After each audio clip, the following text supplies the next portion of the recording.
জোয়ারেকান্দি অনাথ আশ্রমে আমরা ইউএনসি ট্রাস্টের পক্ষ থেকে ফেব্রুয়ারি মাসের কাগজ কলম তাদের হাতে তুলে দিলাম।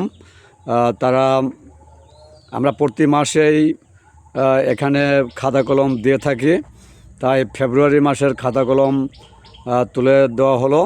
এখানে আমরা আপাতত 13 জন স্টুডেন্ট পেয়েছি। আরও কয়েকজন এখানে উপস্থিত নেই, তাদেরও দিয়ে দেওয়া হচ্ছে কর্তৃপক্ষের কাছে। এই পরিচালনার দায়িত্বে যিনি রয়েছেন অমিত ঢালি, তার কাছে আমরা রেখে যাচ্ছি। তারা আসলে তাদের হাতে দিয়ে যাবে। আচ্ছা, এই খাতা কলমে আমি একটু সাক্ষাৎকার নেব। এই খাতা কলম যে আমরা প্রতি মাসে দিচ্ছি, তার কি সঠিকভাবে মূল্যায়ন হচ্ছে? অমিত, হ্যাঁ, মূল্যায়ন হচ্ছে। তোমরা লেখাপড়ি করো? আচ্ছা, আমাদের প্রতি মাসেই তো কর্মকর্তারা আসছে এখানে, তাই না? হ্যাঁ, তাহলে তোমরা বেশি বেশি লেখাপড়ি করবে, তাই না?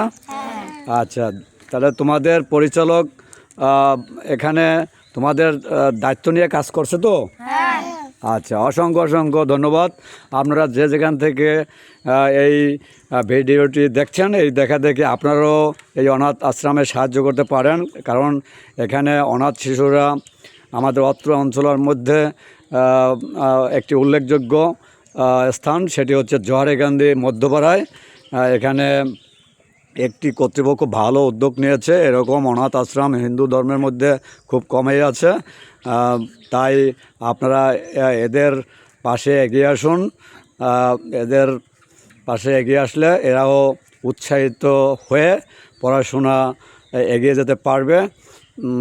আমি কর্তৃপক্ষের কাছে অনুরোধ জানাবো, সে যেন সঠিকভাবে দায়িত্ব পালন করে।